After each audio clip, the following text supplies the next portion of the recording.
121. Justice and the Rule of Law. On February the 15th, 1965, an international commission of jurists met in Bangkok, Thailand, and issued a report on the dynamic aspects of the rule of law in the modern age. By common consent, it was held that evils such as hunger, poverty, feudal land tenures, and dictatorships militate against the proper application of the rule of law. As Sean McBride summarized it, at Delhi, it was declared that the rule of law is a dynamic concept for the expansion and fulfillment of which jurists are primarily responsible, and which should be employed not only to safeguard and advance the civil and political rights of the individual in a free society, but also to establish social, economic, educational, and cultural conditions under which his legitimate aspirations and dignity may be realized. It is a quest for answers to the question posed in this theme which inevitably leads to the realization that political, economic, and social factors are closely linked to the proper application of the rule of law. In other words, such evils as hunger, poverty, dictatorships, feudal land tenures, corruption, inefficient administration, inadequate educational provisions, and an inadequate bar and bench are all factors which militate against the proper application of the rule of law, and which, in some areas, reduce the respect which the rule of law should command from the ordinary man in the street. It is in this sense that we regard the eradication of these evils as forming a vital part of the responsibility of lawyers, and as coming within the framework of the dynamic aspect of the rule of law in the modern age. The rule of law thus requires, quote, social justice. This means, quote, updating the concept of property, end quote, in view of the relative shortage of land. It means re-examining the concept of just compensation and net profits. It means asking who is entitled to unearned increments and limitations to rights of succession. The Commission held that the best safeguard for the protection and respect of personal liberty is an enlightened democracy. It admitted at the same time that all modern states, from communistic states, dictatorships by the military or a party, on through, quote, Western democracies, end quote, claim to be democratic.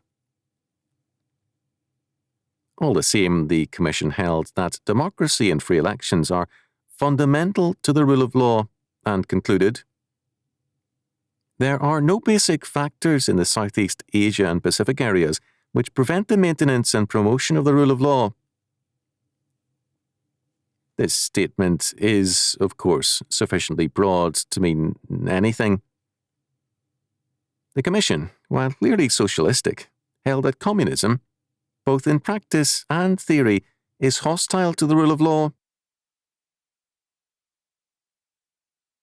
Every system of thought is at heart religious and begins with a religious, ultimate principle which is a source of power and authority. This source is plainly stated by the Commission in its statement on free elections. The purpose of an election is twofold: to enable the people to choose the policy to be pursued by the government, and to choose a government to implement that policy. The Universal Declaration of Human Rights sets out the essential requirements of free elections and government authority in the following terms. The will of the people shall be the basis of the authority of government. This will shall be expressed in periodic and genuine elections, which shall be by universal and equal suffrage, and shall be held by secret vote or by equivalent free voting procedures. This is clearly an expression of humanistic faith, a faith in man. The rule of law is thus associated with the will of the people and a democratic idea of social justice, rather than with any objective and absolute standard of law. The laws demanded by the Commission and its idea of the rule of law are religious expressions, as is all law. Law is, in essence, a theological concern. Failure to recognize this and to deal with it as such leaves law wide open to abuse, decay, and collapse.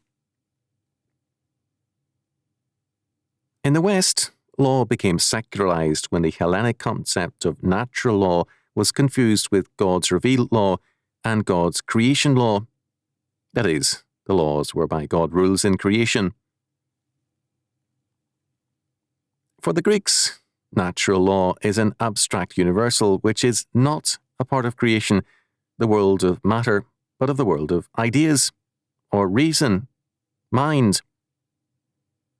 Natural law thus becomes an expression of the mind of the rational elite, as in Plato's Republic and Aristotle's Politics and Ethics.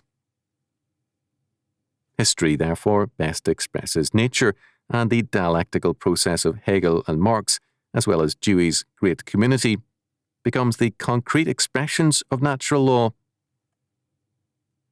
The elite planners are thus voices of natural law and reason. When Christendom confused God's law with natural law, it made possible the abandonment of biblical law for a humanistic, rationalistic idea of law. In the new theology of law, therefore, it is the will of the people which is basic to the rule of law, not the word of God or biblical law. When law becomes humanistic, it then responds to varying impulses. To cite a specific example from Bronx County, New York, a black youth, an honor student in high school, was on his way home and was stabbed to death by a total stranger, a white youth. The killer was an 18-year-old who came from a fine and devout Italian immigrant family. The young man, a good student, was in rebellion against the strict morality of his parents and intensely anxious to win the approval of his peers, and hence the murder. The parents of both youths were overwhelmed. The black parents were bitter, and the younger brother of the murdered youth began, in bitterness, to neglect his studies and finally wound up indicted for armed robbery. The defense lawyer, too, was bitter. The murderer could not be helped by a prison sentence, and his record up until then was good. In prison, he would be gang-raped by homosexuals as a soft, good-looking youth and would end up as the wife of some strong inmate in order to survive. The prosecutor tried to leave the decision up to the judge, who returned the decision to the prosecutor, since the evidence made guilt obvious, and the plea was guilty. The murderer was finally sentenced to 15 years in state prison and will be eligible for parole in 3 years. His father suffered a stroke and is now an invalid. The question raised by the prosecuting attorney was in essence this: how could justice have been served in any way which would be fair to all?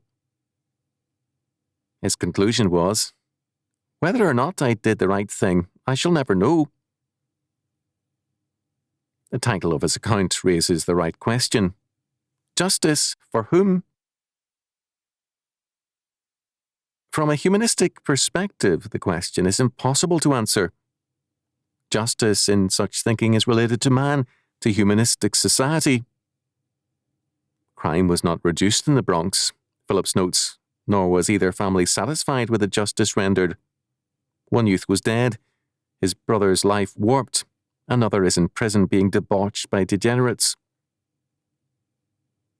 The fact that this youth is a vicious murderer does not justify what the prison system is doing to him. Both families are blasted, and the prosecutor feels heartsick.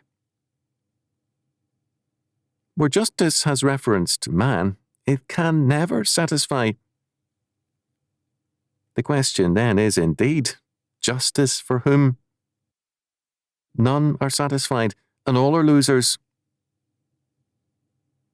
Justice, which is related to so general and diverse a thing as humanity, has too many demands to satisfy, and none that it can then fill. From the perspective of biblical law, restitution is basic.